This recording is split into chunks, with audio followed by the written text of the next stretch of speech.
Sri Kuberan TV நேயர்களுக்கு இனிய வணக்கங்கள், வாழ்த்துக்கள். இப்போது இந்த ஆண்டில் மார்ச் ஏப்ரலில் வரக்கூடிய வாக்கியப்படி மார்ச் மாதமும் திருக்கணிதப்படி ஏப்ரல் மாதம் வரக்கூடிய ராகியது பயிற்சியினுடைய பலன்கள் 18 மாதங்கள் 1.5 வருடம் இந்த ராகியதுகளுடைய மாற்றங்களை பற்றி நாம் இப்போது நேயர்களுக்கு 12 ராசிக்கும் பரிகாரங்களோடு பேச இருக்கிறோம். அன்பர்களே, இப்போது இந்த ஆண்டில் வாக்கியப்படி ராகியதுகளுடைய மாற்றம் நம்ம பார்த்தோமே ஆனால் மார்ச் 21ஆம் தேதி 21/3/2022 திங்கட்கிழமை மதியம் 2:52 PM இதற்கு ரிஷப ராசியிலிருந்து மேச ராசிக்கு ராகு பகவானும், விருச்சக ராசியிலிருந்து துலா ராசிக்கு கேது பகவானும் இவங்க எப்போவுமே அப்பிரதட்சணமாக ஆண்டி கிளாக் வைஸ் இந்த வகையில் மாற்றமடைவார்கள். இதனால் ஏற்கனவே ரிஷபராசியில் இருக்கக்கூடிய ராகு மேசத்திற்கும் விருச்சகத்தில் இருக்கக்கூடிய கேது துலா ராசிக்கும் வாக்கியப்படி பயிற்சியாகிறார்கள் மார்ச் 21ஆம் தேதி. அதே ராகு கேதுக்கள் திருக்கணித பஞ்சாங்கப்படி ஏப்ரல் 13/4/2022 புதன்கிழமை பகல் 3:49 PM இந்த நேரத்திற்கு இதே மாதிரி ரிஷபராசியிலிருந்து மேசத்திற்கு ராகு பகவானும், விருச்சக ராசியிலிருந்து துலா ராசிக்கு கேது பகவானும் இந்த பயிற்சிகள் இடம்பெறுகின்றன. இவர்களுடைய பயிற்சிகள் எப்போதுமே 1.5 வருடங்கள் 18 மாதங்கள். அதனால் இவர்களுடைய பயிற்சிக்கும் சில முக்கியத்துவம் உண்டு. ஏன்னா பாம்புகள் அல்லவா, ராகு கேதுகள் ரொம்ப முக்கியம். 7 கிரகங்களை விட 7 கிரகங்கள் எல்லாம் இறைவன் நியமிச்சிருக்கிற நவகிரகங்களில் 7 கிரகங்கள்லாம் பிரதட்சணமாக வரும். அப்படி ஒரு ரவுண்டில் பிரதட்சணமாக வர்ற போது இந்த 7 கிரகம் சரியாக வருதா என்று அதை ஆராய்வதற்கு எதிர்க்கட்சி போன்று ஆண்டி கிளாக்ஸ் வேலை எதிர்த்து வருவதற்கு இறைவன் அவர்களை ஆணையிட்டிருக்கிறார்.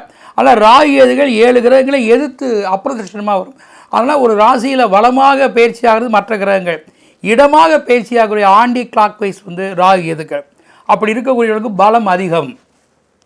அப்படி இருக்கக்கூடிய ராகுவும் கேதுவும் இப்போது மொத்தத்தில் நம்ம ஏப்ரல்லேருந்து எடுத்துக்குவோம். சில தேதிகள் வித்தியாசம் வந்தாலும் வாக்கிய திருக்கணிதப்படி ஏப்ரல் 2022 ராகு கேது பயிற்சி நமக்கு எப்படி இருக்கும் என்பதை இப்போது நம்ம பார்க்க போகிறோம். இப்போ ஏப்ரல் 2022 அக்டோபர் 2023 வரை, ஏப்ரல் 2022 முதல் அக்டோபர் 2023 வரை 1.5 வருடங்கள் இந்த ராகியனுடைய பயிற்சிகள் நமக்கு எப்படி இருக்கும் என்பதை இப்போது நம்ம பார்ப்போம். இப்போ ஃபஸ்ட்டு ராகு மணிமந்திர யோக கிரகம், அதான் மணிமந்திர ஔதகன் பேர். மணினா அந்த இடத்துல ஜோதிடம், மந்திர தந்திரங்கள், ஔதகன்னா மருத்துவம். இந்த மணிமந்திர ஔதகனாகவும் இவ்வுலகில் நமக்கு யோக கிரகமாகவும் இருக்கக்கூடியவர் ராகு. அதனால தான் அந்த அஸ்ட்ராலஜின்னு நம்ம ஜோதிடத்தை சொல்கிறோம் அல்லவா, அந்த அஸ்ட்ராலஜியை எண்ணியலில் போட்டால் 22 வரும், அதாவது 31 வரும். அந்த 31 ராகுடைய நம்பர். அந்த அஸ்ட்ராலஜிங்கிற ஆங்கில எழுத்து 39. அதான் ஜோதிடத்துக்குள்ளே ராகு இருக்கிறார்.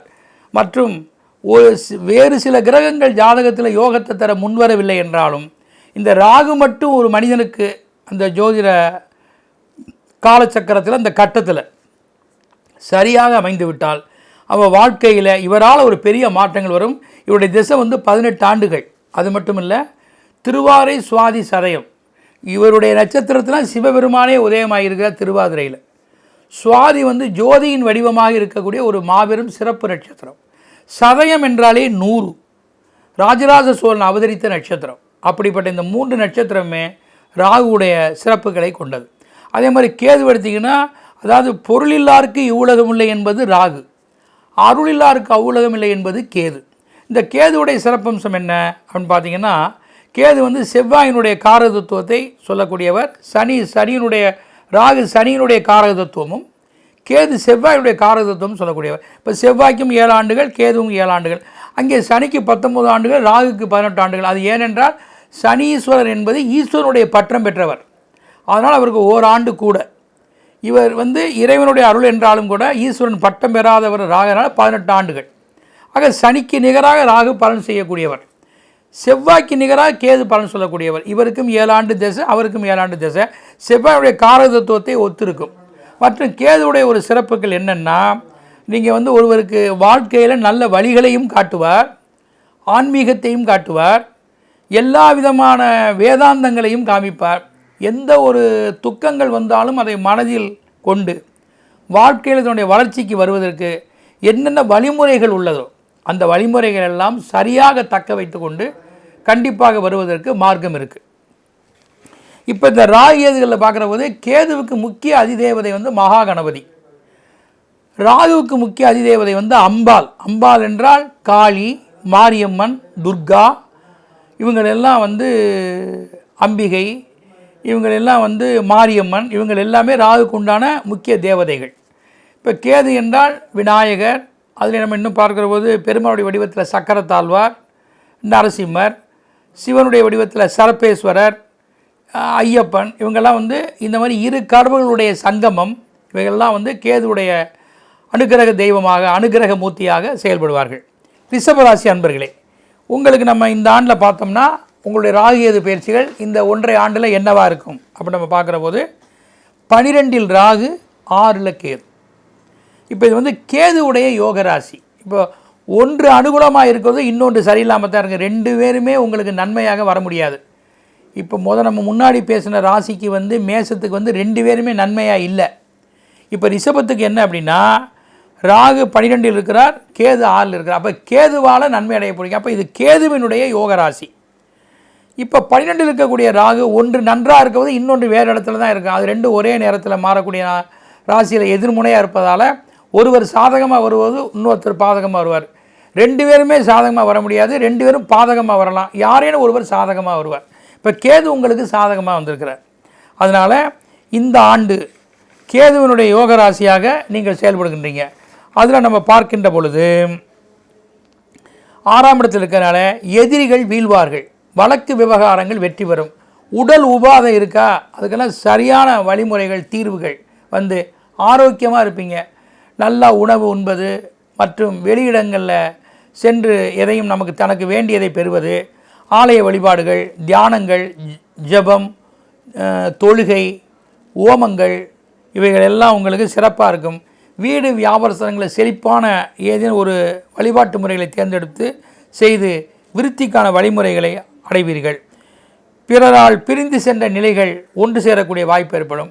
உங்கள் முதலீடுகள் எந்த வகையிலுமே வீண் போகாது. அது மட்டுமல்ல, தன் இனபந்துக்கள், பிற நாடு, மொழி இனத்தவர் இவற்றால் நன்மைகள் ஏற்படும்.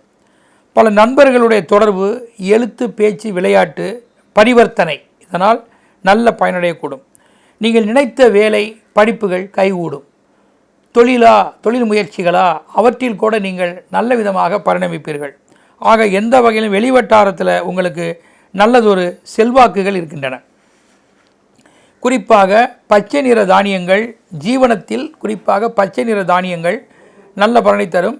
கட்டிடக்கலை, கொரியர், இன்டர்நெட், கணித தொடர்புகள், ஜோதிடம், consumer product, insurance, cultural diamonds, சீசனுக்கு தகுந்த தொழில்கள், ஃபார்மசி, ட்ரை கிளீனிங், ஜவுளி, காஸ்மெட்டிக்ஸ், மெஸ், உணவகம், பிரசுரம், பப்ளிசிட்டி, கலை தொடர்புடையவைகள், நூதன வேலைகள், சர்க்கஸ் நிறுவனங்கள், டூரிஸ்ட்டுகள், கைடுகள், மருத்துவங்கள், சரீரம் தொடர்புடையவைகள், லேப்பு, ஸ்டுடியோ, இந்த ஜீவனத்தில் இருப்பவர்களுக்கு இந்த ஆண்டு ஆதாயங்களே. முக்கிய மாறுதல்கள், பல சான்ஸுகள், பாராட்டுகள், எதிர்பாராத முதமாக இந்த பதவியில் உங்களுக்கு இந்த ராகு பயிற்சியினுடைய ஆண்டுகளில் கிடைக்கும். இந்த 1.5 ஆண்டுகளில் கிடைக்கும். பணியாட்களால் கூடிய மட்டும் நல்ல அமைப்புகள் ஏற்படும். உங்கள் துறையில் ஏதேனும் சில புதிய கண்டுபிடிப்புகளை செய்வீர்கள். உங்கள் பக்கம் எதுவாக ஆட்கள் இருந்த போதிலும் கூட சில காரியங்களை சரியாக செயல்படுத்திக்கக்கூடிய சந்தர்ப்பங்கள் அமையும். பயணங்களாலும், பொறுப்புகளாலும், பொறுப்புள்ள பதவிகளாலும், எந்த வகையிலும் பிற நாடு, மொழி, இனம் மற்றவர்களால் நன்மை அடைவதற்கான சந்தர்ப்பம் அதிகம் இருக்கின்றன. அது மட்டுமில்லை, நீங்கள் சேமித்து வைத்திருந்த முதலீடுகளோ, சொத்துக்களில் போடக்கூடிய வாய்ப்புகளோ எந்த வகையிலும் அவைகள் வீண் போகாமல் நன்மையாக இருக்கும். அது மட்டுமல்ல, ஆகாய மார்க்க பயணங்கள், அயல்நாடு விசிட்டுகள் இவைகளெல்லாம் மிகவும் சந்தோஷம் தரக்கூடியதாக இருக்கும்.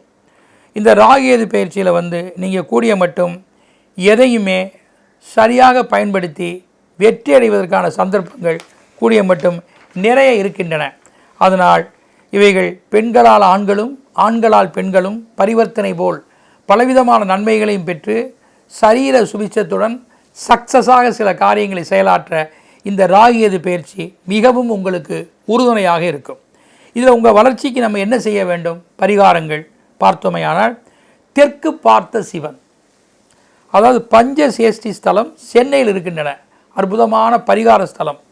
அகத்தியர் வழிபட்ட ஸ்தலம், அவருடைய சீடராகிய புலத்தீஸ்வரர் வழிபட்ட ஸ்தலம், அவருடைய ஜீவ சமாதி அங்கே இருக்கின்றன. இந்த தெற்கு பார்த்த சிவனை பஞ்சசேஷ்டி சென்று அங்கே உங்களால் முடிந்த அபிஷேகங்களோ அன்னதானங்களோ வழிபாடுகளோ இவற்றை செய்தால் நன்மையே. மேல்மலையனூரில் இருக்கக்கூடிய அங்காளம்மன், வாரணப்பிள்ளையார், திருக்கடையில் இருக்கக்கூடிய வாரணப்பிள்ளையாரை வணங்குவதும் தானியங்களை தானம் செய்வதும் இவைகளெல்லாம் உங்களுக்கு உகந்த ஒன்றே. 12ஆம் இடத்தில் ராகு இருப்பதால் பேரையூர் என்று புதுக்கோட்டை மாவட்டத்தில் அருகாமையில் இருக்கின்றன. அங்கே சென்று கல்சிலைகளான நாகங்களை நாம் வாங்கி பரிகாரம் செய்வது, அந்த ஆலயத்திலே அர்ச்சனை ஆராதனைகள் அன்னதானமும் தர்மமும் செய்து நீங்கள் வழிபட்டு வந்தால் அந்த ராகுவால் 12 இருக்கக்கூடிய கெடுபலங்கள் கூட குறைந்து கேதுனுடைய சப்போர்ட்டுகள் கூடி இந்த கேதுவின் யோகராசியான பலன்களை, நல்ல ஒரு மன சந்தோஷம், ஆன்மீக பயணங்கள், வெற்றி வாகைகள், சரீர உபாதைகள் நீங்கி எந்த வகையிலும் உங்களுக்கு ஒரு சரித்திர சான்றாக சில நற்பலன்கள் கைகூட இந்த ராகு பயிற்சிகள் உங்களுக்கு உறுதுணையாக இருக்கும். ஸ்ரீ குபேரன் டிவியை பார்த்தமைக்கு நன்றிகள். மேலும் இது போன்ற தகவல்களை தெரிந்து கொள்ள ஸ்ரீ குபேரன் டிவியை சப்ஸ்கிரைப் செய்யுங்கள். மறக்காமல் பெல் ஐக்கானை கிளிக் செய்யுங்கள்.